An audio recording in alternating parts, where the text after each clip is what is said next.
Terus bagaimana hubungan dengan anak saya yang sekolah di pesantren, Pak? Ini mau nanya. Yang ketiga adalah Itu Ustaz, Selanjutnya Ustadz bagaimana pertanyaan dari Nur hukumnya Hamid di makanan dan Yogyakarta. uang Ya, dengan siapa makan di yang mana? diberikan oleh yang nomor mahasiswa yang padang di akan Tangerang. ujian Baik, silakan Ibu. seminar?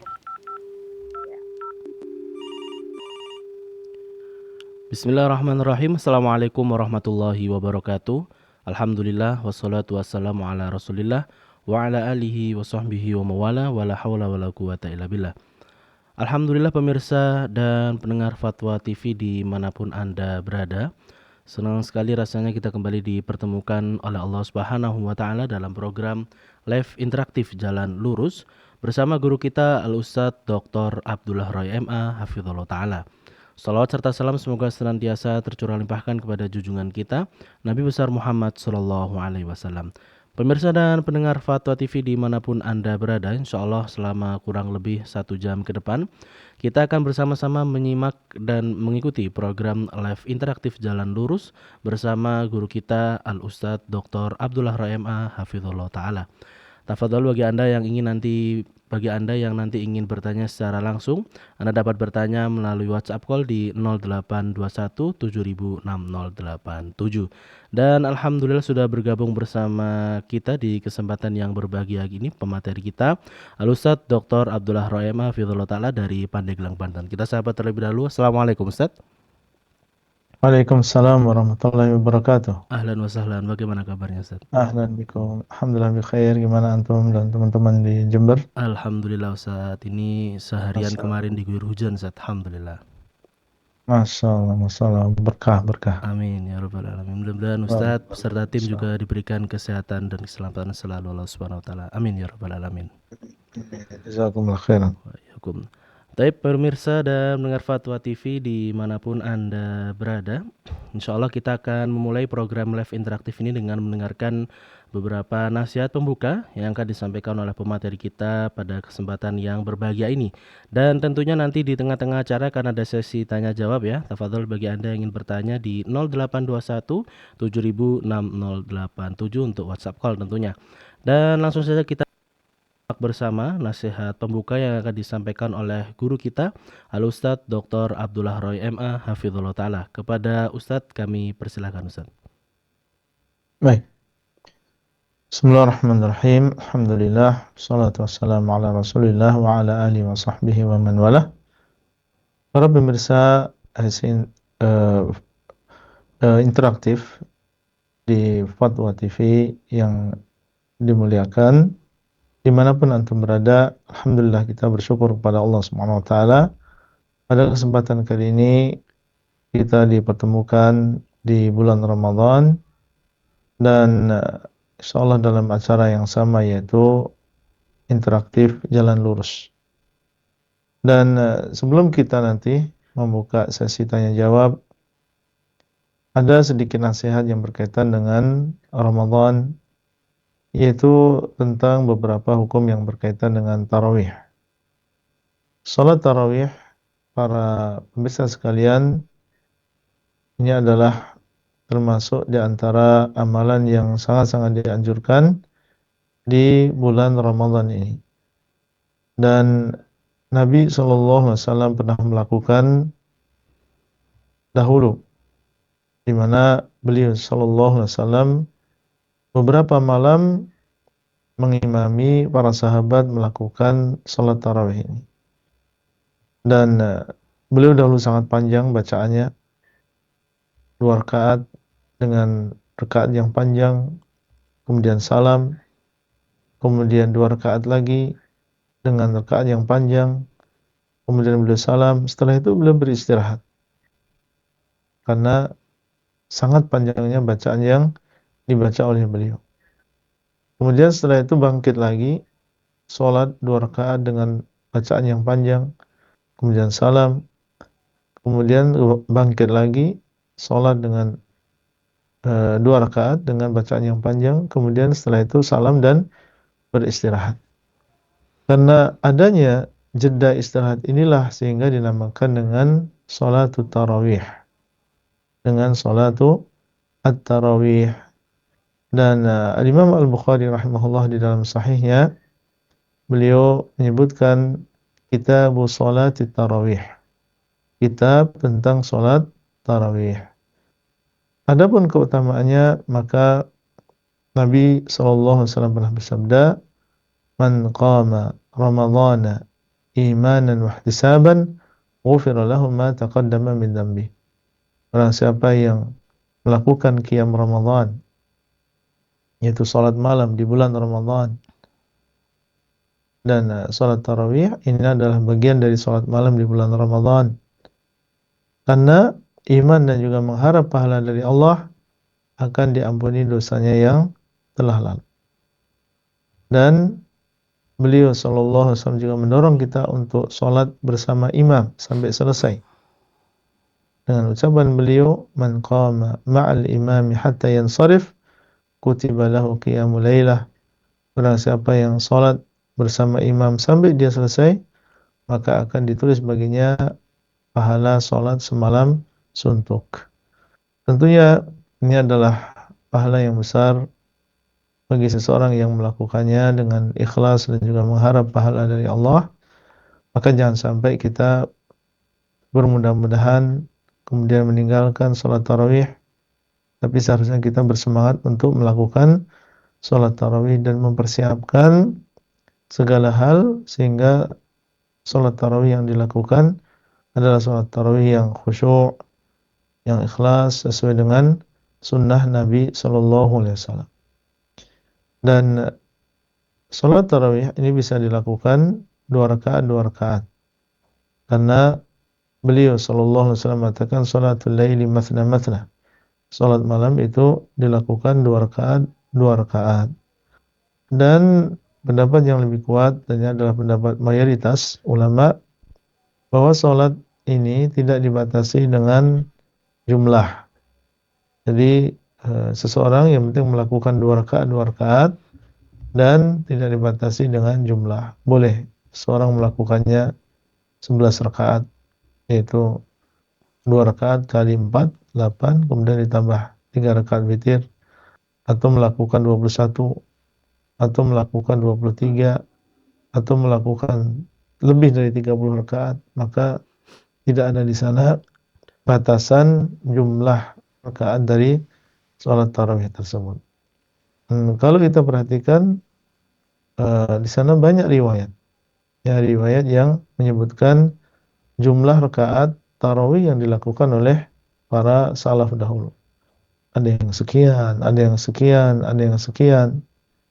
Ya, dan ini menunjukkan bahwasanya tidak ada di sana batasan dengan 11 rakaat dan perkaranya luas, dan sebagian mengatakan bahwa kenapa mereka bisa berbeda-beda jumlah rakaatnya, karena mereka melihat pada qiraahnya. Ya, kalau qiraahnya panjang-panjang seperti yang ada di zaman Nabi sallallahu alaihi wasallam, maka dilakukan 11 rakaat. Tapi kalau jumlah rakaatnya ini jumlah qiraatnya itu bacaannya ini pendek-pendek, maka bisa ditambah jumlah rakaatnya. Nah, ini bagian ulama menyebutkan cara menjamaknya demikian, di antaranya adalah Ibnu Hajar rahimahullah di dalam Fathul Bari. Itu mungkin yang bisa kita sampaikan pada awal interaktif Jalan Lurus kali ini, semoga bermanfaat. Nah, Taib, jazakumullah khairan katsiran atas ilmu yang baru saja diberikan Ustaz. Mudah-mudahan dapat memberikan manfaat bagi kita semuanya. Amin ya rabbal alamin. Pendengar dan pemirsa Fatwa TV dimanapun Anda berada, kembali kami ingatkan saat ini Anda sedang mengikuti program live interaktif Jalan Lurus bersama guru kita Al-Ustaz Dr. Abdullah Ray MA Hafizullah Ta'ala. Dan saat ini memasuki sesi tanya jawab ya. Pemirsa yang ingin bertanya secara langsung dapat bertanya melalui WhatsApp call di 0821 706087. Anda dapat bertanya apapun seputar Jalan Lurus di kesempatan yang berbahagia ini. Dan sembari menunggu penelpon yang masuk Ustadz, kita akan bacakan beberapa pertanyaan yang sudah masuk di website. Ini ada dari Lodi R ya, yang ini bertanya, apakah Ustadz yang sering berbohong dalam perkataannya dan bermasalah dalam muamalah masih layak untuk kita ambil ilmunya? Tafadhol Ustaz. Barakallahu fikum. Sebagian salaf seperti Muhammad bin Sirin, beliau mengatakan inna hadzal ilma din. Sungguhnya ilmu ini adalah agama. Ini adalah ilmu yang kita pelajari. Yang ingin kita pelajari dari orang lain ini adalah agama kita. Yang dengannya kita mendekatkan diri kita kepada Allah, yang dengannya kita ingin mencari ridha Allah. Kalau memang itu adalah agama yang dengannya kita mencari ridha Allah, yang seseorang apabila dia salah, maka dia akan celaka di dunia dan juga di akhirat. Maka fanzuru amman ta'khuduna dinakum. Maka adalah kalian melihat dari mana kalian mengambil agama kalian. Jangan kita sembarangan dalam mencari ilmu. Yang penting dia bisa ceramah, yang penting dia membawakan Quran, hadis. Kita harus memperhatikan dari siapa kita mengambil ilmu tersebut. Nah, termasuk di antara yang menjadi ukuran adalah tentunya masalah akhlak, dan yang paling utama adalah masalah akidah. Ya, kita mencari ilmu dari seseorang yang mereka memiliki akidah yang lurus, akidah para salaf, akidah para sahabat radhiyallahu taala anhum. Kemudian juga kita melihat ittiba dia terhadap sunnah Nabi sallallahu alaihi wasallam. Kita cari seorang ustaz yang dia adalah bermanhaj salaf, berusaha untuk menjalankan sunnah Nabi sallallahu alaihi wasallam di dalam kehidupan dia. Kemudian juga kita perhatikan juga tentang masalah akhlak. Ya, kita melihat bagaimana akhlak beliau pada orang lain, pada orang tua, kepada tetangga. Ya, karena yang namanya ilmu yang bermanfaat adalah ilmu yang dipraktekkan. Bagaimana praktek beliau terhadap orang lain. Nah, terkait dengan pertanyaan yang tadi disebutkan, sering berbohong. Nah, ini tentunya perlu menjadi catatan bagi kita semuanya, karena orang yang sering berbohong, meskipun berbohongnya adalah di antara sesama dan tidak ada kaitannya dengan berbohong atas nama Rasulullah SAW, maka ini dikhawatirkan. Ya, dikhawatirkan kebiasaan dia berbohong pada sesama manusia, ini kemudian akhirnya dia akan menjalar kemana-mana sehingga dia pun lama-kelamaan bermudah-mudahan dalam berbohong atas nama agama ini. Ini yang dikhawatirkan. Dan ini yang dipraktikkan oleh para ulama zaman dahulu, yang mereka meninggalkan orang yang kadzab. Ya, orang yang kadzab yaitu orang yang jelas-jelas dia berbohong atas nama Nabi sallallahu alaihi wasallam. Dan mereka juga meninggalkan orang yang muttahamun bil kadzib. Muttahamun bil kadzib maksudnya adalah orang yang dia terdakwa, kemungkinan dia juga berdusta. Kenapa? Karena dia diketahui berbohong dengan sesama manusia. Ya, sehingga orang yang seperti ini pun ditinggalkan dahulu. Nah, kalau memang itu terjadi, dan tentunya kabar yang seperti ini tidak bisa sepihak kita langsung menghukumi, perlu ada di sana tabayun apakah benar yang terjadi adalah kebohongan atau ketidaksengajaan, atau mungkin di sana ada kesalahpahaman. Ini yang perlu diteliti terlebih dahulu. Nah, yang jelas kalau memang itu nyata-nyata sebuah kebohongan, maka tentunya ini menjadi catatan tersendiri bagi seorang yang ingin menuntut ilmu. Jangan sampai dia mencari ilmu dari orang yang kebiasaannya adalah berbohong. Wallahu ta'ala a'lam. Nah, Baik, jazakumullah khairan katsiran atas jawaban yang telah Ustaz berikan untuk Lodi R dari website. Dan alhamdulillah sudah ada penelpon yang bergabung. Ini ada Bapak Bustan dari Sumatera Barat. Assalamualaikum Fatwa TV. Waalaikumsalam warahmatullahi wabarakatuh. Baik, silakan Bapak untuk pertanyaannya. Begini Ustaz, kalau orang yang sudah tua itu menular, orang yang tua Ustaz, lagi sakit-sakitan, apakah dia boleh mengadakan salat tarawih cuma sehabis isya itu 4 rakaat atau 6 rakaat, kemudian nanti di waktu sebelum sahur sambung lagi 3 rakaat. Apakah boleh kurang dari 8 rakaat tarawihnya Ustaz? Baik. Kemudian orang yang segar bugar Ustaz, seperti Ustaz tadi kalau ayatnya pendek-pendek banyak jumlahnya. Sekarang orang yang segar bugar, dia tidak punya uzur, tapi boleh salat ada 8 rakaat tapi dengan ayat yang pendek-pendek juga. Boleh enggak Ustaz? Mohon penjelasannya Ustaz, jawabannya saya ucapkan terima kasih. Assalamualaikum warahmatullahi wabarakatuh. Waalaikumsalam warahmatullahi wabarakatuh. Jazakumullah khairan. Bapak Bustan yang ada di Sumatera Barat ini bertanya terkait masalah orang tua yang sedang sakit-sakitan, kemudian sholat tarawihnya dibagi dalam 2 waktu Ustaz ya, dilaksanakan setelah selesai sholat isya langsung, kemudian beristirahat dan dilanjutkan lagi ketika akan sahur. Nah ini bagaimana Ustaz? Baik. Barakallahu fikum. Terkait dengan pertanyaan yang pertama, seseorang membagi 2. Di awal malam dia sholat, kemudian di akhir malam dia sambung. Maka jawabannya adalah boleh, karena itu masih memang pada waktunya. Sholat malam itu setelah sholat isya sampai subuh. Nah, barang siapa yang melakukan sholat malam ini di waktu tersebut, maka sah apa yang dia lakukan. Dan sama saja apakah dia melakukan sholat malam tersebut sekaligus di awal malam saja atau di akhir malam saja, atau dia mau bagi 2.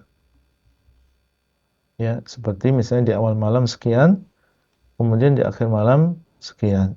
Maka tidak masalah, apalagi tadi ada uzur karena sakit dan lain-lain. Dan Allah Subhanahu wa taala mengatakan fattaqullaha mastata'tum, hendaklah kalian bertakwa kepada Allah sesuai dengan kemampuan kalian.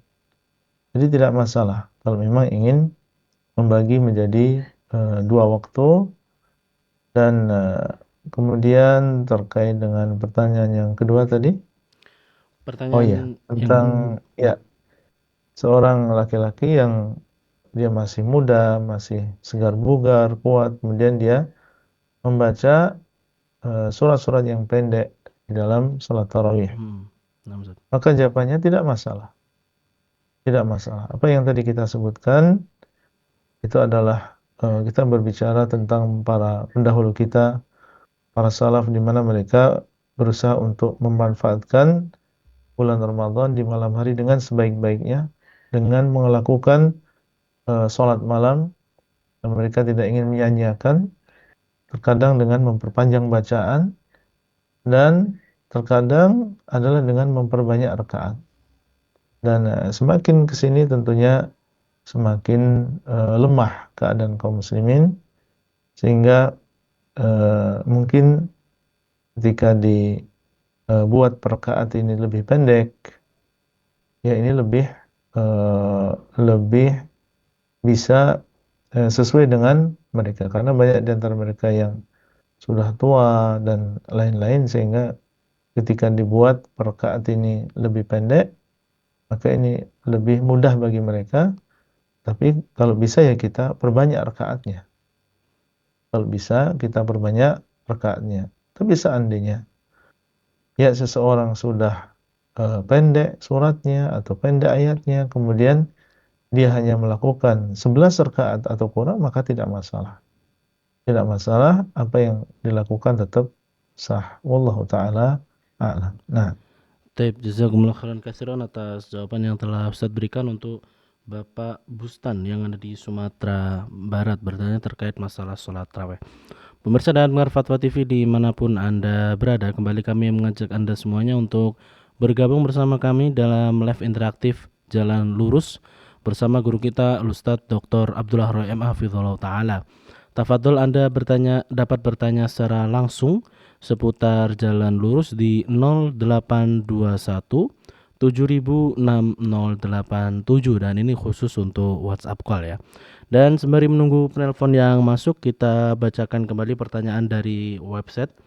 Ini ada hamba Allah yang bertanya, Assalamualaikum Ustadz, Assalamualaikum, izin bertanya, bagaimana menurut pandangan Islam tentang seseorang yang ketika ta'aruf, dia mendahulukan kecocokan dari segi fisik dahulu, baru kemudian melihat dari sisi agama dari calonnya, dengan dalih takut serba salah jika sudah tahu baik agamanya, namun tidak cocok dari segi fisiknya sehingga tidak melanjutkan proses. Tafadhol Ustaz. Barakallahu fikum. Pertama, Nabi SAW ketika beliau menyebutkan beberapa sebab seorang wanita itu dinikahi, entah itu karena kecantikannya, atau karena hartanya, atau karena nasabnya, atau karena agamanya.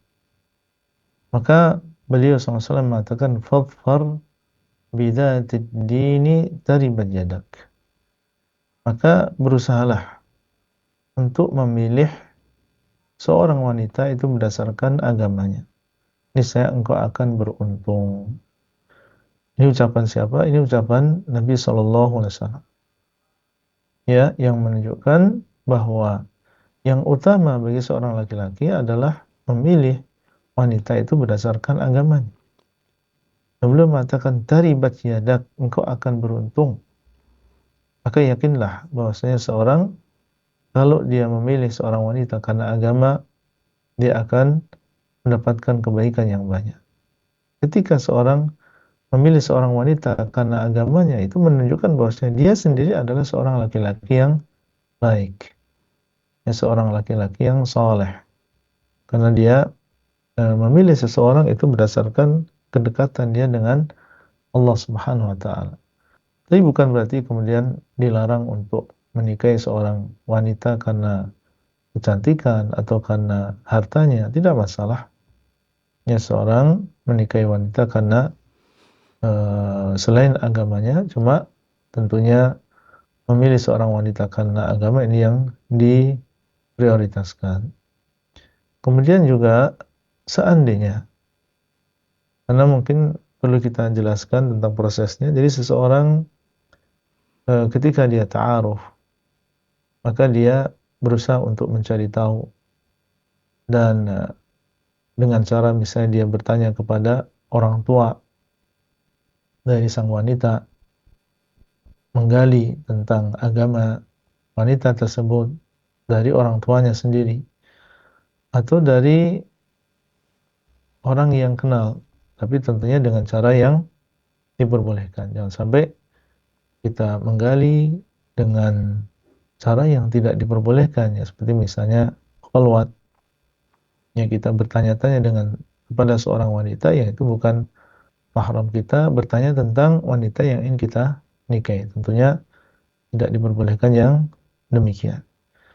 Yang jelas setelah kita tahu informasinya dan itu valid dan kita ridha dengan agamanya, mungkin karena dia adalah seorang wanita, seorang penuntut ilmu dan dikenal salihah, ya, dikenal bermanhaj yang lurus, berakidah yang lurus, kemudian kita tertarik, ya, untuk menikahi. Kemudian setelah itu kita bertanya tentang fisiknya, dan ternyata ada sesuatu yang kita tidak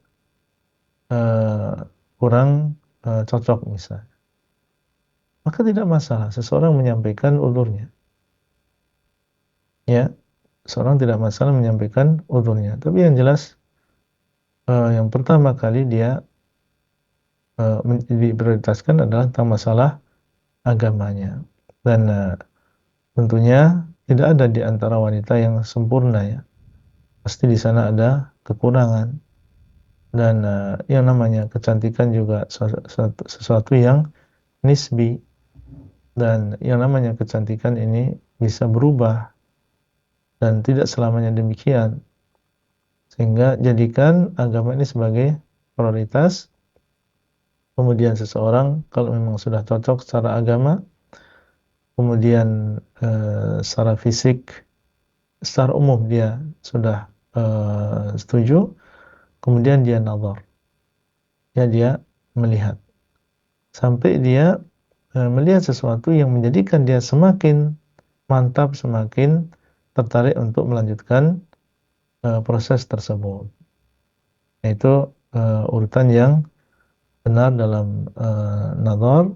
Wallahu taala a'lam. Nah, Taib, jazakumullah khairan katsiran atas jawaban yang telah Ustaz berikan untuk hamba Allah ya dari website yang bertanya terkait dengan masalah nazar.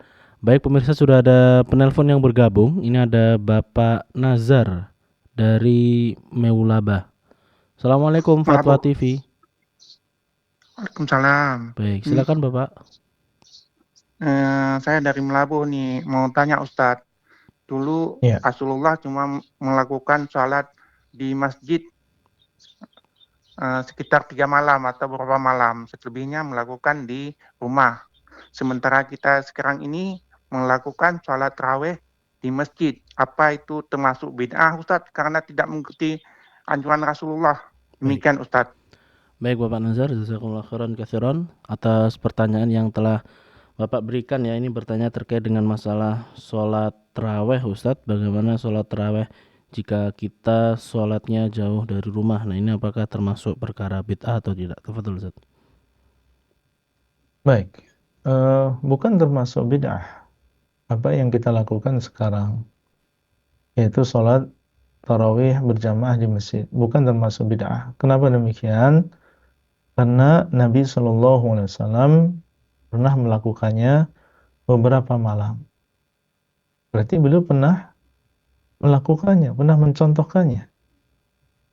Dan segala sesuatu yang pernah dicontohkan oleh Nabi SAW, maka ini bisa kita amalkan. Karena memang beliau diutus untuk kita contoh, untuk kita teladani. Nah, beliau SAW melakukan sholat di rumah, setelah itu ada sebabnya. Sebabnya adalah khawatir akan diwajibkan kepada umat ini. Karena beliau sayang kepada kita semuanya. Khawatir memberatkan kita. Makanya beliau saat itu beliau stop, ya beliau sendiri tidak ke masjid untuk melakukan sholat tarawih, tapi melakukan di rumah beliau sendiri. Berarti syariatnya tetap ada. Cuma beliau tidak melakukan berjamaah di masjid. Sebabnya adalah karena khawatir diwajibkan. Nah, setelah meninggalnya beliau sallallahu alaihi wasallam, tentunya wahyu sudah terputus. Ya, dan tidak mungkin berubah dari yang sunnah kemudian menjadi wajib. Berarti yang dikhawatirkan oleh Nabi SAW ini sudah tidak ada. Makanya Umar bin Khattab radhiyallahu taala anhu berusaha untuk menghidupkan,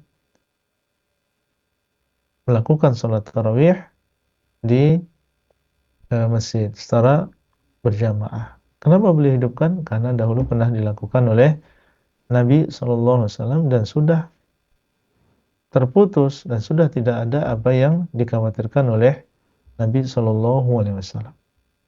Sehingga tidak masalah. Dan kalau kita melihat dalil man shalla ma'al imam hatta yansarif kutiba lahu qiyamul lailah. Barang siapa yang sholat bersama imam sampai dia selesai. Berarti bersama imam berjamaah. Ya, sampai dia selesai maka akan ditulis untuknya sholat selama semalam suntuk. Ini menunjukkan tentang disyaratkannya berjamaah dalam melakukan sholat tarawih, dan demikian yang dilakukan oleh para sahabat radhiyallahu taala anhum, dilakukan oleh Umar, dilakukan oleh Ubay bin Ka'ab dan juga para sahabat. Dan Nabi SAW mengatakan, alaikum bisunnati wa sunnatil khulafa'ir rasyidin al-mahdiyyin. Hendaklah kalian berpegang teguh dengan sunnahku dan juga sunnah para khulafa ar-rasyidin al-mahdiyyin. Addu 'alaiha bin nawajid, hendaklah kalian berpegang teguh menggigitnya dengan gigi geraham kalian. Dilakukan oleh banyak sahabat. Ya, dilakukan oleh Umar bin Khattab, dilakukan oleh Ubay bin Ka'ab dan para sahabat yang lain, menunjukkan tentang disyariatkannya sholat tarawih secara berjamaah dan ini bukan sesuatu yang bid'ah. Wallahu taala a'lam. Nah, Taib, jazakumullah khairan katsiran atas jawaban yang telah Ustaz berikan untuk Bapak Nazar yang ada di Meulaboh yang bertanya terkait dengan masalah sholat tarawih berjamaah di masjid apakah termasuk bid'ah. Namun sebelum kita lanjut Ustaz, qadarullah ada sedikit gangguan ya ini, tapi masih bisa tersambung. Ini qadarullah gambarnya Ustaz tidak muncul Ustaz, tapi suaranya masih terdengar. Mungkin baik. sembari berjalan Ustaz ya. Sambil jalan. Baik, kita terima telepon dari Ummu Yodi dari Riau. Assalamualaikum Fatwa TV. Waalaikumsalam warahmatullahi wabarakatuh. Baik, silakan Ummu. Iya. Assalamualaikum Ustadz. Waalaikumsalam warahmatullahi wabarakatuh.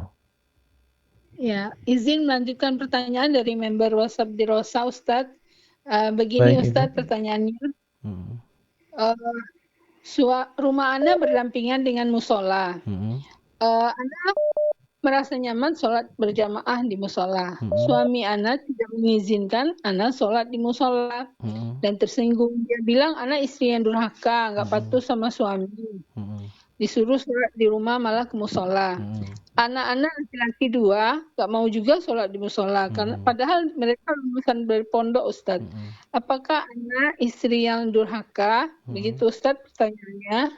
Jazakallah khairan Ustadz. Assalamualaikum. Waalaikumsalam warahmatullahi wabarakatuh. Jazakallah khair Ummu Yodi yang ada di Riau. Ini bertanya terkait dengan masalah sholat. Alhamdulillah sudah nampak Ustadz gambarnya. Bertanya terkait dengan seorang istri ya yang sholat di musola, sedangkan musolanya ini ada di samping rumahnya, namun dilarang oleh suaminya. Nah, ini apakah termasuk suami durhaka Ustaz? Begitu pula juga anaknya yang tidak mau sholat di musola malah memilih sholat di rumah. Tafadhol Ustaz. Baik, barakallahu fikum. Pertama, sesuatu yang menjadi prinsip dasar bagi seorang istri adalah taat kepada suami. Selama itu bukan dalam kemaksiatan.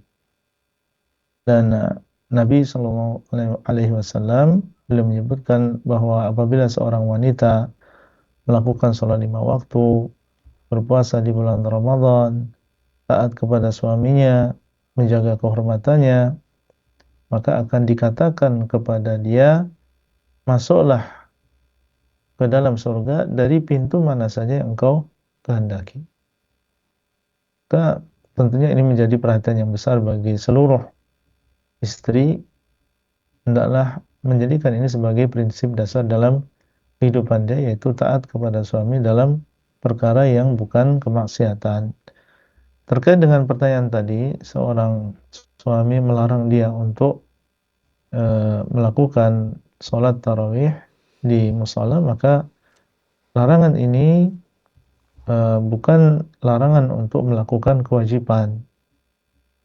Ya, bukan larangan untuk melakukan kewajiban. Artinya, dalam keadaan seperti ini, kita sebagai seorang istri wajib untuk mentaati ucapan suami.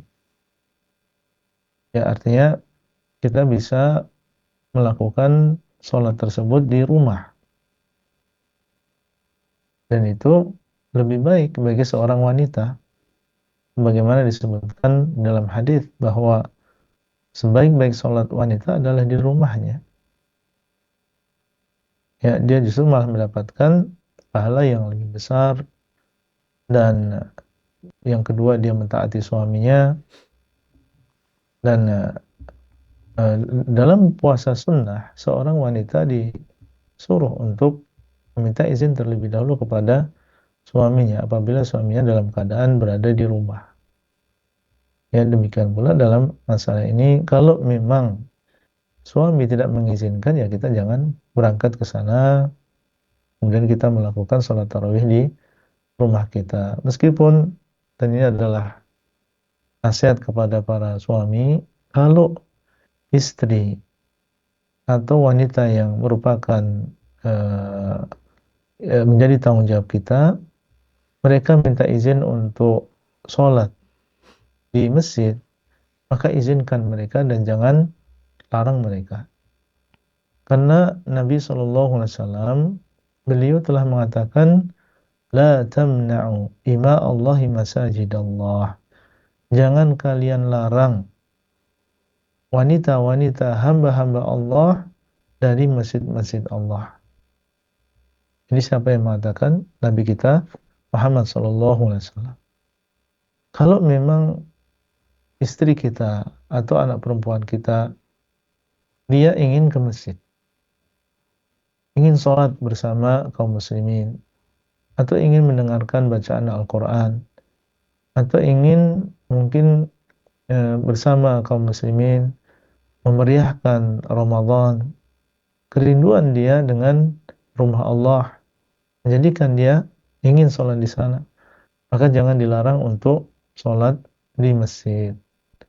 Ya tentunya dengan nasihat supaya menjaga adab-adab seorang wanita yang keluar dari rumahnya.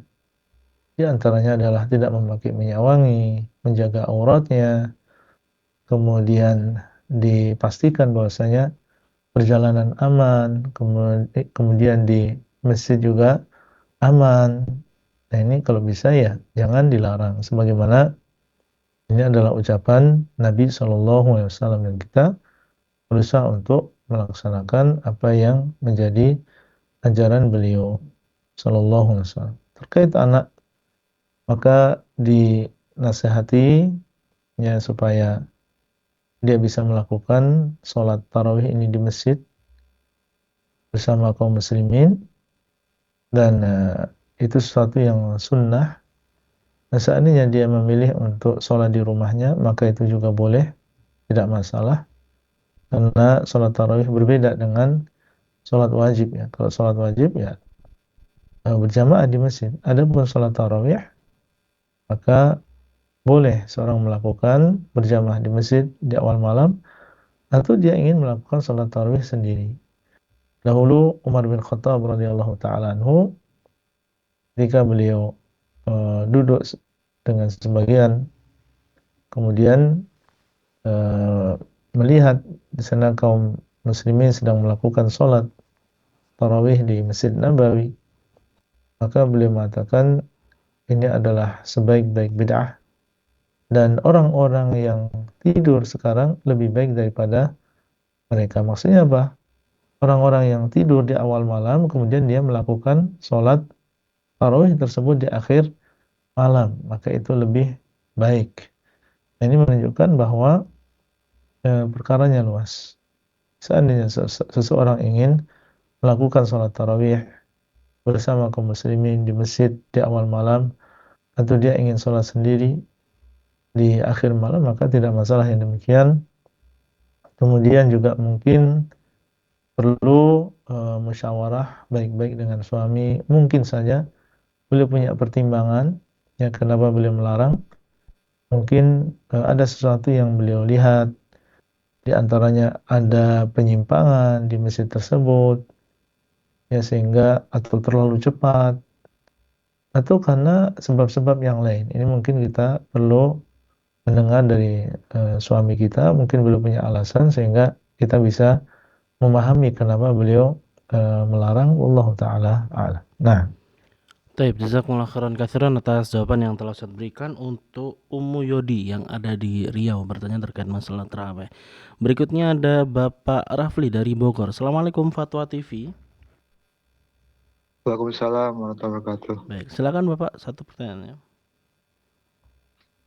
Ya, barakallahu. Semoga Allah berkahi Ustaz, keluarga dan juga seluruh kaum muslimin yang menonton acara ini. Mau bertanya mengenai ini Ustaz, riwayat yang seakan-akan ada kontradiksi gitu. Jadi saya menemukan dua riwayat Ustaz. Yang satu riwayat itu mengenai kedermawan Nabi pada bulan Ramadan, yaitu dari Ibnu Abbas. Beliau mengatakan bahwa Nabi SAW itu adalah orang yang paling dermawan. Dan beliau lebih dermawan lagi di bulan Ramadan. Ada satu hadis. Nabi SAW paling dermawan di luar Ramadan dan lebih dermawan di Ramadan. Kemudian yang kedua, itu dari Aisyah. Hadis dari Aisyah. Aisyah mengatakan bahwa keluarga beliau itu pernah 1 bulan pernah nggak masak sama sekali dan cuma makan kurma dan air. Nah, bagaimana dua ini? Yang satu mengatakan Rasul itu dermawan, berarti hartanya banyak gitu ya, dibagi-bagikan. Sementara yang satu bahwa Rasul itu pernah sebulan nggak punya makanan sama sekali, apalagi uang gitu kan. Makanya makan cuma kurma dan air. Nah, itu bagaimana memahami kontradiksi ini. Itu aja, Ustaz. Baik, jazakumullah khairan kasiran Bapak Rafli ya yang ada di Bogor. Ini bertanya terkait dengan adanya riwayat kontradiksi menurut beliau, ya ini dari Ibnu Abbas mengatakan bahwa Rasulullah SAW ini sangat dermawan di bulan Ramadan, sangat dermawan khususnya di bulan Ramadan. Akan tetapi dari riwayat Aisyah ini mengatakan bahwa pernah dalam 1 bulan ini tidak ada cadangan makanan ya, di rumahnya hanya ada kurma dan air. Nah ini bagaimana bisa Ustaz, sedangkan Rasulullah disebut dermawan di bulan Ramadan akan tetapi di suatu bulan beliau tidak memiliki cadangan makanan. Tafadhol Ustaz. Baik, barakallahu fiikum. Pertanyaan yang bagus. Untuk pertama, apabila kita menemukan yang seperti ini, kita yakin bahwasanya tidak ada di sana pertentangan di dalam agama ini. Karena agama berasal dari Allah Subhanahu wa taala. Yang jadi masalah adalah kadang kita sendiri yang belum mengetahui atau kurang ilmunya. Tapi kita yakin di sana ada yang mengetahui bagaimana cara menjamak di antara dalil-dalil ini. Dan wallahu alam, apa yang disebutkan, 2 hadis yang tadi disebutkan tidak ada pertentangan. Karena yang pertama, pemahaman tentang dermawan itu bukan berarti seseorang harus punya uang banyak. Tapi seseorang seandainya dia memberi apa yang dia punya, ya sesuai dengan kemampuan dia, maka dia adalah orang yang dermawan. Jadi untuk memiliki sifat jud, sifat kedermawanan ini tidak harus seseorang punya uang yang banyak. Dia memberi apa yang dia punya sesuai dengan kemampuan dia. Mungkin di rumah dia tergolong sederhana, dia nggak punya kurma sebagaimana orang-orang kaya, tapi dia suka memberi apa yang dimiliki oleh seseorang di rumahnya. Kemudian melihat di sana ada orang yang membutuhkan, dia berikan sesuai dengan kemampuan. Mungkin saja dia punya atau seseorang memiliki 1 butir kurma. Ya, kemudian dia bagi menjadi 2, 1 untuk orang miskin, separuhnya untuk dia misalnya. Dan demikian sifat seseorang berusaha untuk memberi sesuai dengan kemampuan dia meskipun dia sendiri hidup dalam kesederhanaan. Maka ini dinamakan dengan sifat dermawan. Tidak harus dia menjadi orang yang kaya raya. Dan ini yang terjadi pada Nabi kita Muhammad SAW. Beliau adalah orang yang sederhana. Tetapi beliau adalah orang yang sangat dermawan. Suka memberi kepada orang lain. Tidak bakhil dengan kesederhanaan beliau. Dan di bulan Ramadan terlebih lagi beliau lebih dermawan lagi. Melebihi kedermawanan beliau di luar bulan Ramadan. Sampai disebutkan dalam hadis, lebih dermawan daripada angin yang berhembus. Angin yang berhembus kemana saja. Ya, memberikan manfaat kepada siapa saja. Demikianlah Nabi SAW di bulan Ramadan beliau sangat dermawan. Ini pelajaran bagi kita semuanya, para pemirsa sekalian, siapapun kita, ya entah itu yang kaya raya ataupun yang sedang-sedang saja, maka manfaatkan bulan Ramadan ini untuk memberi. Jangan kita bakhil. Kalau di bulan Ramadan kita sulit untuk memberi pada orang lain, lalu bagaimana dengan di luar bulan Ramadan? Ya, kita berusaha tentunya untuk mengikuti Nabi SAW sesuai dengan kemampuan kita, dan tentunya tetap memperhatikan fikih prioritas. Keluarga lebih didahulukan daripada selain keluarga. Orang yang sangat membutuhkan tentunya lebih didahulukan daripada yang keadaannya lebih baik daripada orang tersebut. Wallahu taala a'lam. Nah, Baik, jazakumullah khairan katsiran atas jawaban yang telah Ustaz berikan untuk Bapak Rafli yang ada di Bogor. Selanjutnya kita bergeser ke Pacitan. Ada Ibu Nining yang sudah menunggu di line telepon. Assalamualaikum Ibu Nining, Fatwa TV. Waalaikumsalam. Baik, silakan Ibu. Assalamualaikum Ustaz. Assalamualaikum Ustaz. Waalaikumsalam Hendak warahmatullahi bertanya wabarakatuh. Ya. mengenai zakat fitrah Ustaz. Bolehkah zakat fitrah kita satu keluarga, ada saya, ada suami, juga anak satu laki-laki, saya berikan atau suami akan memberikan kepada ayah kandung saya yang kebetulan keadaannya juga kurang mampu gitu.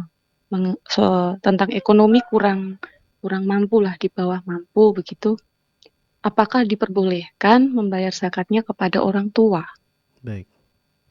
Untuk jawabannya terima kasih Ustadz. Jazakallahu khairan Ustadz. Baik. Jazakallah khair Ya. Ibu Nining yang ada di Pacitan. Tafadhol Ustaz. Baik.